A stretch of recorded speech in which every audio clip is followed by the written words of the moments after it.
پہلے 3 صورتیں 3 دفعہ صبح کو پڑھو، سمجھے؟ قل اللہ احد، قل اعوذ برب الناس 3 دفعہ صبح پڑھو، 3 دفعہ شام۔ اللہ پاک تمہاری ساری ضرورتیں پوری کرے گا۔ آخری تینوں کل آگے دنوں کو جو بھائی صاحب ترتیب بتاتے ہیں وہ یہی ہے، پہلے قل واللہ احد، پھر قل اعوذ برب الفلق، پھر قل اعوذ برب الناس، یہ 1 دفعہ ہوا۔ دوسری دفعہ پھر اسی ترتیب سے قل واللہ احد، قل اعوذ برب الفلق، قل اعوذ برب الناس، ہر دفعہ بسم اللہ ضرور پڑھنی۔ تیسری دفعہ پھر اسی ترتیب، صبح 3 دفعہ پڑھیں، شام کو 3 دفعہ۔ جو ضرورت ہے فوراً سورۃ فاتحہ پڑھو اور کہ یا اللہ میری ضرورت پوری کر۔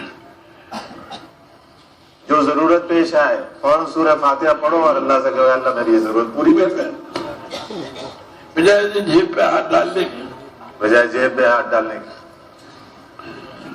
ضرورت ہوگی اب سورہ فاتحہ پڑھو، نماز سے مانگو، جو ضرورت ہوگی فوراً سورہ فاتحہ پڑھیں گے، اللہ سے مانگیں۔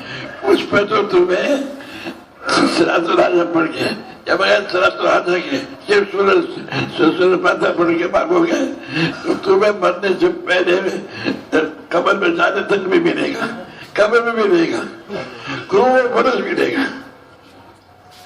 چاہے صلاۃ الحاجت کے ساتھ پڑھیں یا بغیر اس کے، صرف سورہ فاتحہ پڑھنے پہ قبر تک ملے گا، قبر میں بھی ملے گا، اجر میں بھی ملے گا، اور پھر ہمیشہ ملتا ہی رہے گا۔